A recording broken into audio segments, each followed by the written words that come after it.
Welcome to the bold analysis, ladies and gentlemen.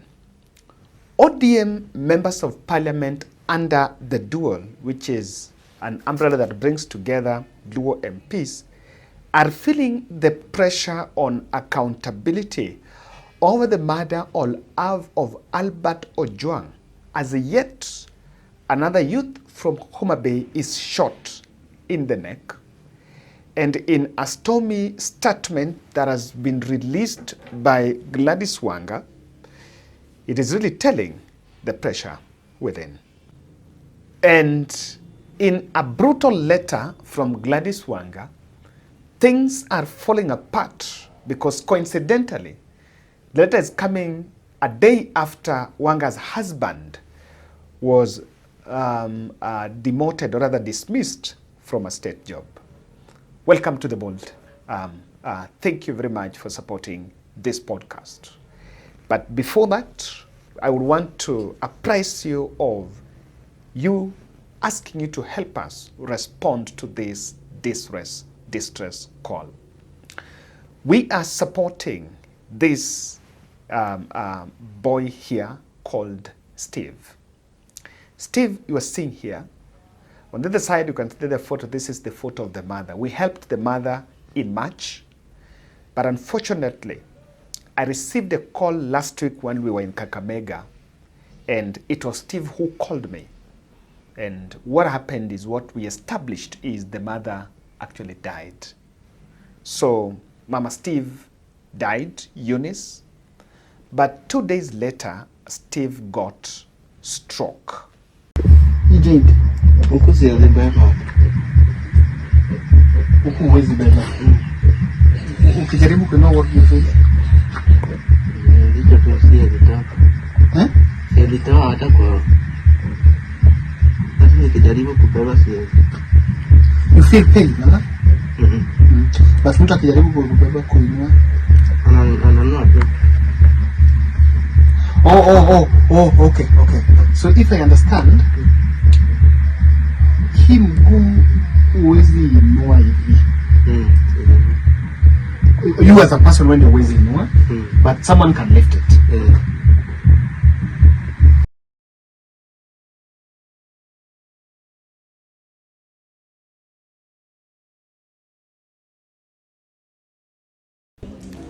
And has been bedridden for long. So I sent this team, my team, to Siaya. He was taken to the hospital last night, and what the doctors have established is a condition known as Guillain-Barré syndrome. Specialists in this area really understand Guillain-Barré syndrome. And this, what we've been told, is that it can be reversed and it can be managed, even though it will really need a lot of resources. But what we are also now currently doing is that he's supposed to be transferred to Aga Khan to see a neurologist. And that is a referral to Kisumu. So we are sending Stephen to Kisumu so that he will see a neurologist and of course medication be prescribed. And there are also other things that we need to buy, including a wheelchair. So I'm planning that on Friday or so, I should be able to now leave here to go so that we get the medicine and also the wheelchair that is needed. So this really needs a lot. The boy has also developed bed sore. Bed sore, I think people who understand, amelala hapo sana. So because of the condition amelala hapo and missions, unajua anatumia ile nini ya kutoa waste kutoka kwa tumbo, and amedevelop bed sore. So we are also getting someone who can be taking care of him kama atakuwa managed so that atakuwa na mtantan. As I told you, after mama kukufa alibaki peke yake, and the support system has not been very promising. And so that is where we are, and I still continue to remind you to support us so that at least huyu kijana ataweza kuamka.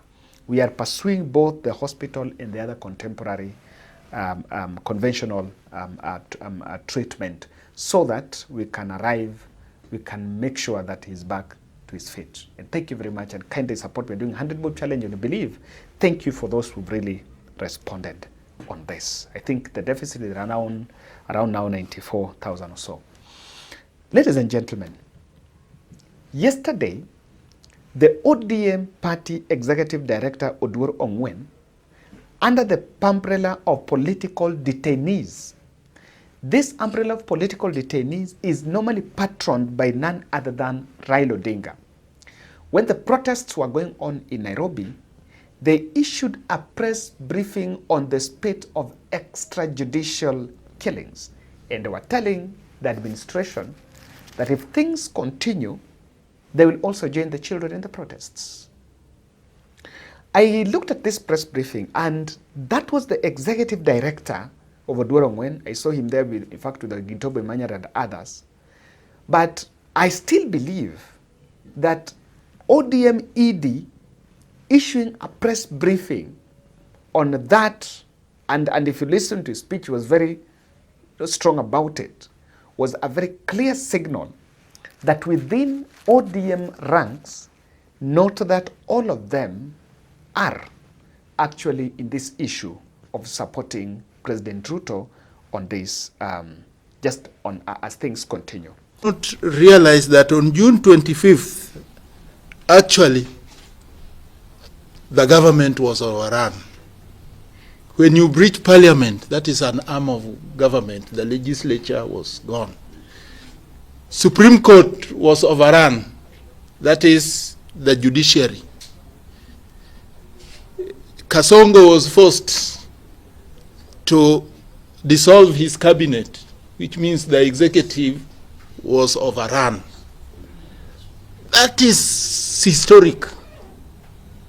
So we know, because we can't pretend to chaperone these young people. We know they are creative, they are organizing, and I know that they will be remembered.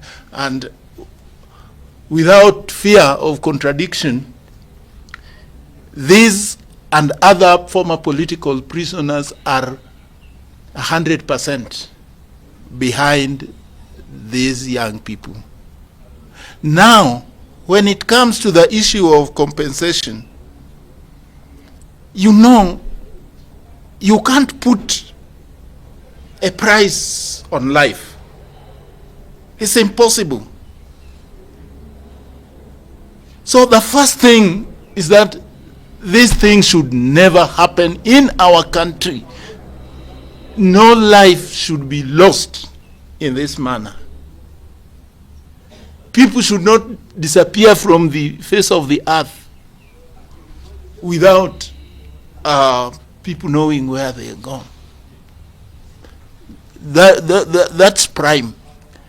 And it showed first bit of what happened. Now, yesterday, Wanga's husband, George Wanga, was removed as the chairperson of Energy and Petroleum Regulatory Authority, and this is normally under, this is a state corporation, state authority under Opiwandai, and you can look at this special issue, 16th June, this was 16th June, the day before, even yesterday, because yesterday was 17th, in excess of powers conferred by Section 12(1) of the Energy Act 2019, as read together with Section 51 of the Interpretation and General Provisions, William Samoei Ruto, President of the Republic of Kenya and Commander-in-Chief of Defense Forces, appoint Adani Haji Ali to be the non-executive chairperson of Energy and Petroleum Authority for a period of 3 years with effect from 16th June 2025.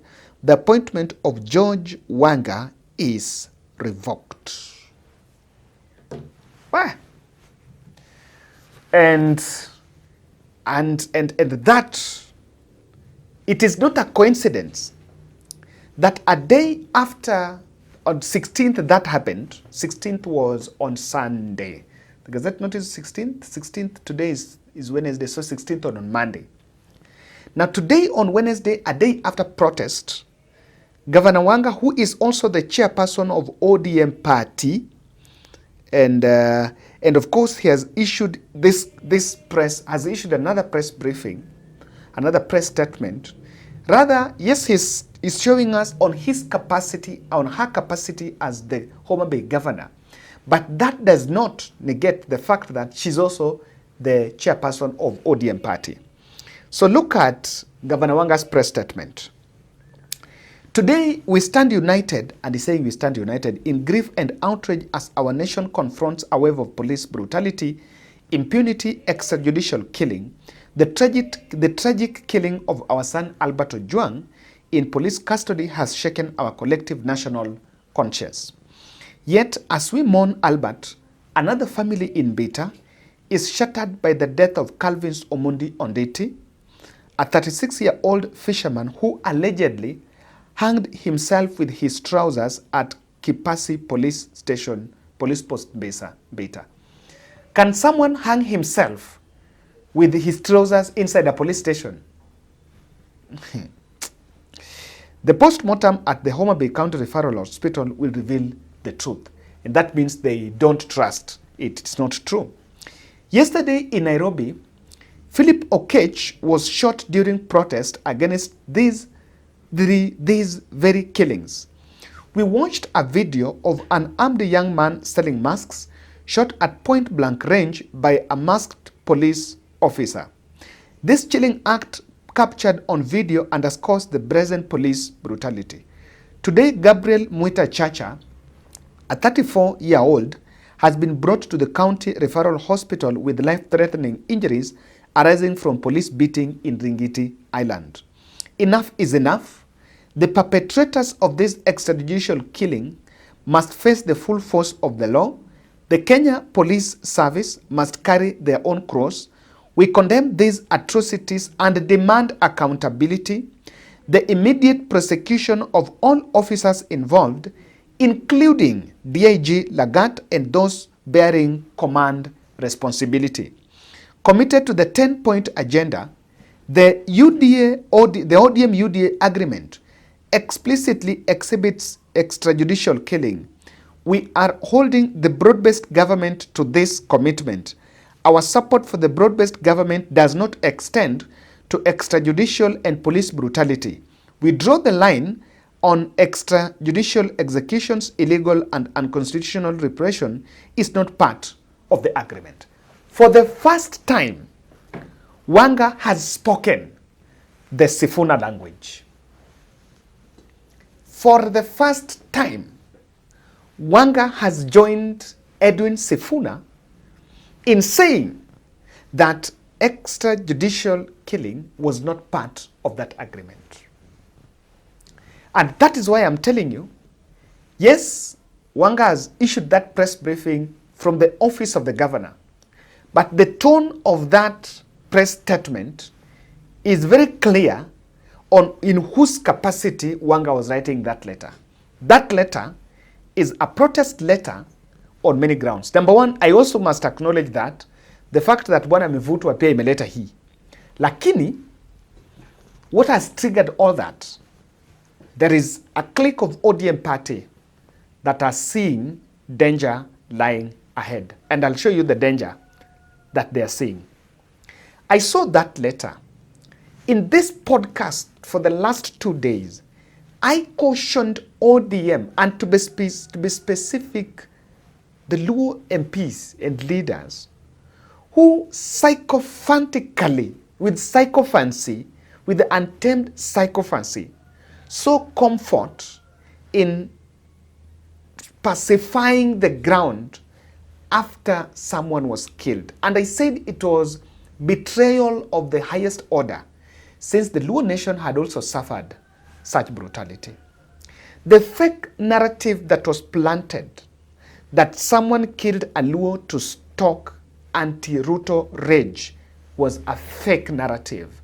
And people who were just evading accountability.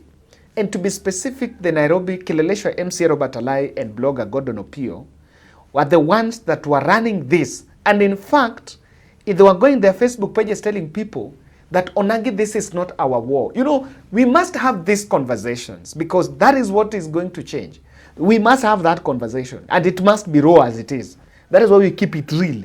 That is what they said. They said, Olange, this is not our war. And someone asked, this is not our war, but people are being, people are being killed. And do you know, we've established that contrary to media reports, that the person who was shot comes from Homa Bay, the person who was shot yesterday comes from Mount Kenya. But does it matter? Does the tribe matter?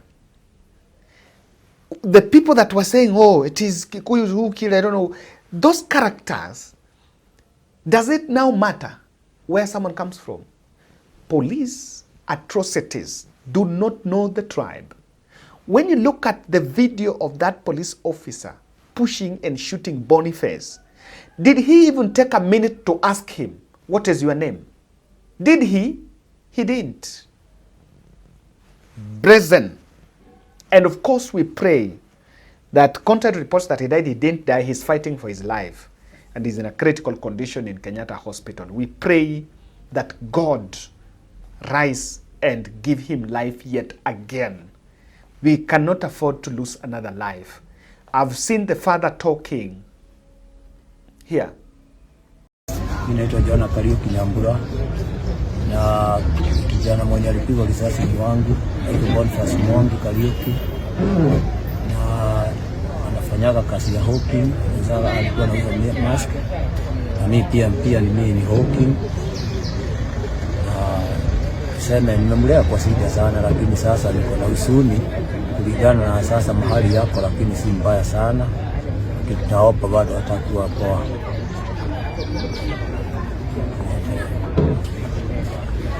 Kijana kwa miaka ngapi? Miaka 22. Miaka 22. Akija shughuli zake za kawaida huwa anatokea mtaa gani Nairobi? Anauziaga huko, anatokaga Makandara, anauziaga huko Komashi. Na huko was brought in and received in Kenyatta National Hospital Accident and Emergency Center at 3:16 p.m. yesterday. He was a referral from a clinic within the CBD. Upon arrival at the Accident and Emergency Center, he was noted to be critically ill with a wound on the left side of his head, resulting in bleeding and evidence of severe injury. The emergency care team, led by our emergency care physician, Dr. Janet Sugut, swung into action, stabilized his condition, and placed him on life support. He was then sent for a CT scan of the brain, which confirmed the presence of a bullet. It confirmed that a bullet had struck the left side of his head, and yes, it confirmed that the bullet had struck the left side of his head. The patient was then prepared for surgery, for emergency surgery to mitigate his condition. And at around 8:50 p.m., he was ready. And also our team was ready to start the operation. The patient was wheeled into theater, where a complex and delicate surgery was conducted by a multidisciplinary team under the leadership of our neurosurgeon, Dr. Sam Jiru. The procedure in theater lasted about 2 hours. During the procedure, an object believed to be a bullet was removed. The patient thereafter was transferred to the intensive care unit, where he is being cared for up to this moment. While his condition is critically ill, he is alive and is under close round-the-clock observation and care by our dedicated medical team. And I've seen the way other hawkers were talking about, jamaa alikuwa amebeba tu mask. And I wish God bring down the angel of healing on that man, so that that man can rise again. That man can rise again. And I believe Even though life has changed, his life has changed. But I believe that that man should rise again on his feet.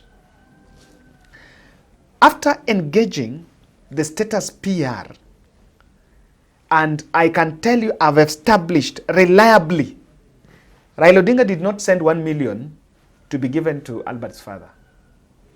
Wanga and his team made up all that just to pacify the ground, and even coached Albert's father to set him up against the masses. In fact, it was very intentional to set Albert's father against the masses because people were feeling very angry on the way he was shedding his tears. So Wanga and the team took advantage of Mzee's vulnerability. They could still build a house for him. And I'm saying it's good they're building the house. But the building of a house for him and the millions being given should not have been used to pacify him against the people. But as they were doing that, another man was killed. And of course, that is what was going on. And you can see Babu releasing that statement. Raila Odinga and his team cheering William Ruto and the regime about this killing was a big blunder.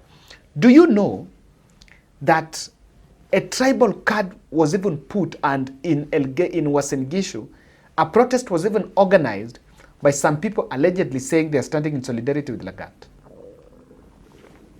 Yes. And that is why we are saying ODM cannot afford to cheer William Ruto. At this point, the country feels the police system is not accountable to their actions. Why this is a blunder? It is a blunder because the Luo youths are being radicalized with some little money to attack anyone that is opposing Ruto and plant fear. The photos of what happened in Nairobi yesterday during the protest is not something that is encouraged. I saw people in ODM caps and ODM shirts, and those majority of those people were actually the Luos. Yes, majority of those goons were actually Luos. And it is a blunder because William Ruto and the team are using that strategy. They're using that, the ODM silence, to do all that. And in fact, I feel for the gentleman Gaucho.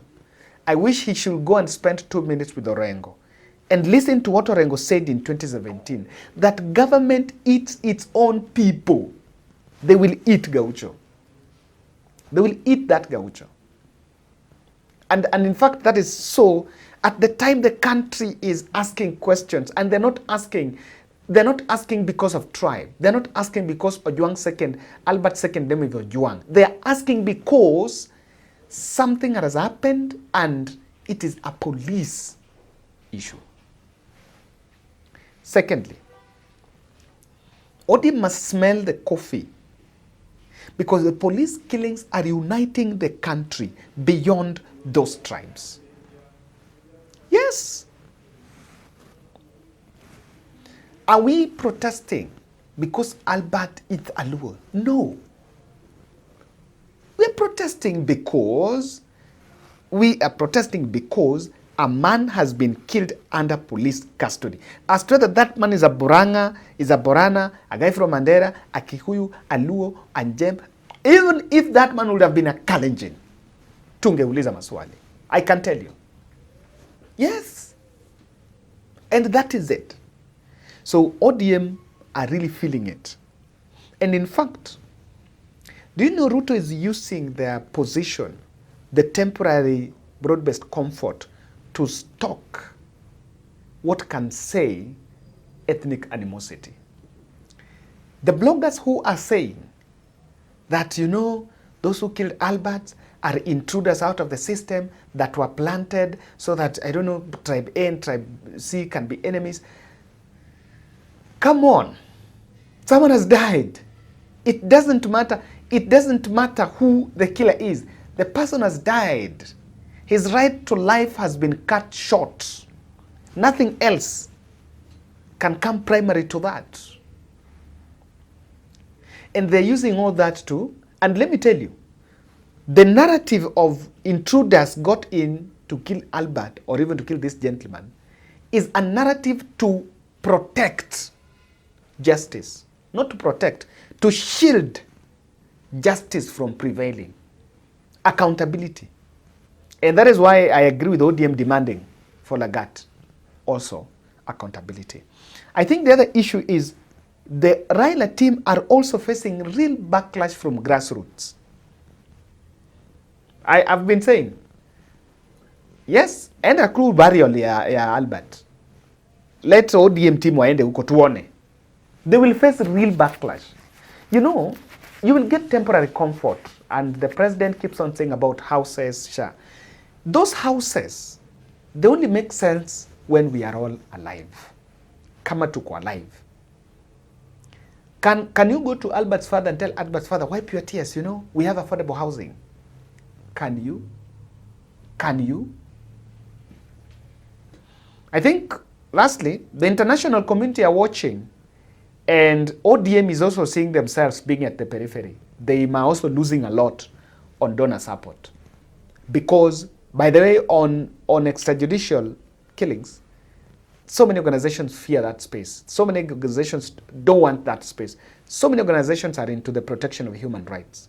And ODM has always survived on that. So being seen as going to bed with someone who is doing that, with an administration that is doing that, is putting them in a very dangerous condition. And I believe ODM cannot be party to miscarriage of justice. They cannot be party to miscarriage of justice. Thank you.